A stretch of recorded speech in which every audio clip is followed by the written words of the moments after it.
buat teman-teman. Tapi sebelum itu kita mau ucapin ulang tahun dulu bagi Paudi ya.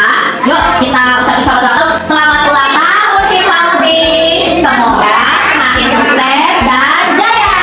Terima kasih. Nah sekarang nomor 1 mau bacain buku cerita tentang Aku Cinta Rupiah. Teman-teman nanti minta tolong didengarkan soalnya ada pertanyaan-pertanyaan nih. Ya, kamu ya. Iya, di ceritanya itu tentang ibu Uta yang jualan gorengan. Dia jualan gorengannya di tepi jalan. Gorengannya ada pisang, ada bakwan, tahu, cireng. Rasanya enak banget. Nah, suatu sore ibu Uta duduk menanti pembeli. Tiba-tiba seorang laki-laki berkacamata hitam turun dari motor dan berhenti di depan gerobak ibu Uta. Dengannya beli 50.000, katanya gitu, campur-campur. Oh baik pak. Laki itu mengeluarkan uang 100.000. Nah 100.000 yang masih terlihat baru. Uta memasukkan uang 100.000 ke dompetnya dan memberikan kembalian 50.000. Di rumah ibu Uta memanggil anaknya dan memberikan uang 100.000 karena Uta untuk membayar study tour. Oke, akhirnya Uta bisa ikut study tour nih. Terima kasih ibu. Uta sempat takut ibunya tak punya cukup uang untuk mengikuti study tour. Esok harinya di sekolah, Uta memanggil Gilang temannya yang berpapasan dengannya di kantin. Gilang temani aku yuk ke toko guru dia, soalnya aku mau bayar uang study tour. Gitu. Oke, kata Gilang aku antar. Gitu. Gilang dan Uta ketemu bu guru dia. Uta memberikan uang 100.000 ke bu guru dia. Bu guru dia menatap tajam Uta. Dari mana kamu mendapatkan uang ini Uta? Kemudian Uta bilang dari ibuku berjualan gorengan di tepi jalan. Wah gawat, bunga ibu dia sambil geleng-geleng kepala. Apanya yang gawat bu? Tanya Gilang. Tetapi ibu dia tidak memperdulikan Gilang dan melaporkan kemudian ke kepala sekolah. Emang ada apa bu? Tanya Uta. Ibu dia tidak menjawab. Dia meninggalkan Uta dan Gilang sehingga kedua anak itu bingung. Jangan-jangan uangmu palsu Uta. Uta hanya berdiam diri di bawah pohon yang rindang. Gilang menepuk bahunya. Tidak apa-apa Uta, semua akan baik-baik saja. Dan di kelas Uta lebih banyak diam. Saat Pak Guru menerangkan pelajaran, pikirannya melayang-layang, membayangkan hal yang menakutkan. Sesaat sebelum lonceng bubar berbunyi, Pak Guru mendekati Uta dan bilang, Uta sebelum pulang kamu mampir dulu ya ke ruangan ibu kepala sekolah. Uta, ibu ingin memberitahu kalau uang 100.000 milik Uta itu palsu. Lalu ibu kepala sekolah menanyakan banyak hal kepada Uta dan Uta menjawabnya dengan jujur. Uta, kalau ibu berjualan, beliau harus memeriksanya dengan teliti setiap uang yang diterimanya dengan cara 3D: dilihat, diraba, dan diterawang. Kalau warna uangnya buram, dan atau besar, kemungkinan besar itu uang palsu.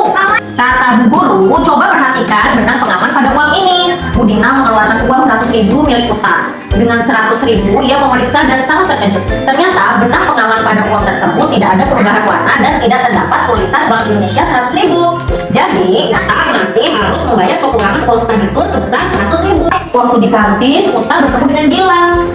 Uta, tidak ada masalah yang tidak terselesaikan, kata Gilang. Masalahku gawat Gilang, aku takut ibuku marah dan sedih. Aku antar ke rumahku ya. Gilang menawarkan diri. Aku juga ikut, kata temannya. Sesampainya di rumah, ibu Uta kaget.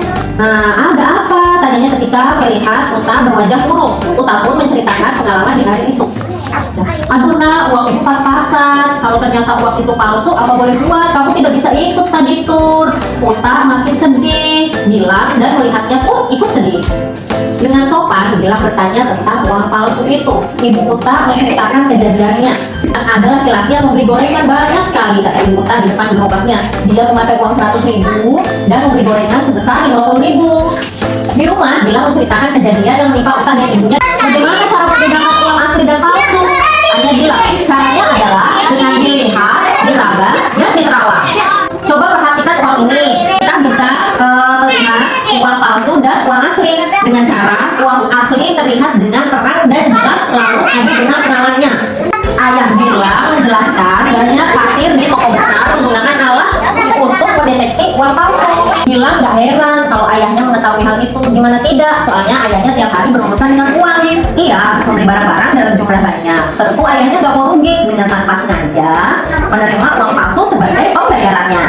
Gilang berjanji dengan ia akan memberitahu Uta cara mengenali uang asli, dan ia juga mengusulkan kepada guru untuk memberi pengetahuan kepada semua murid tentang uang asli. Cukup sekali saja peristiwa yang menimpa Uta. Tentu saja aku akan membantu untuk ikut study tour rumahnya. Gilang yakin teman-temannya juga mau ikut untuk membantu kekurangan biaya study tour. Senang sekali bisa membantu dan menolong teman. Nah, cerita ceritanya udah selesai nih sampai sini. Nah, Mama Sana mau tanya, di dalam cerita ini siapa ya yang harus ditolong? Ya, temannya namanya siapa? Oh, temannya namanya siapa? Pur. Bukan, temannya yang mau ditolong siapa tadi? Uta. Uta harus ditolong karena Uta diberi uang palsu. Nah, kenapa Uta merasa sedih? Utanya sedih kenapa? Ayo, Utanya sedih kenapa? Dijawab nggak? Apa? Ayo, Azril. Ya, uangnya palsu. Benar dia. Dia nggak bisa study tour. Benar Diana. Lagi ya. Siapa yang nolongin Uta? Siapa? Ayo. Siapa? Bilang. Ya, benar. Bilang siapanya Uta?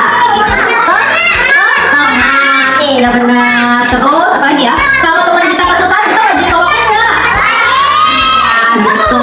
Terus, jadi makna yang terkandung di dalam cerita Ustazah bilang adalah kita harus tolong menolong sesama teman. Nah, jadi kalau teman kita butuh pertolongan, butuh bantuan, kita tolongin. Nggak boleh diketawain ya.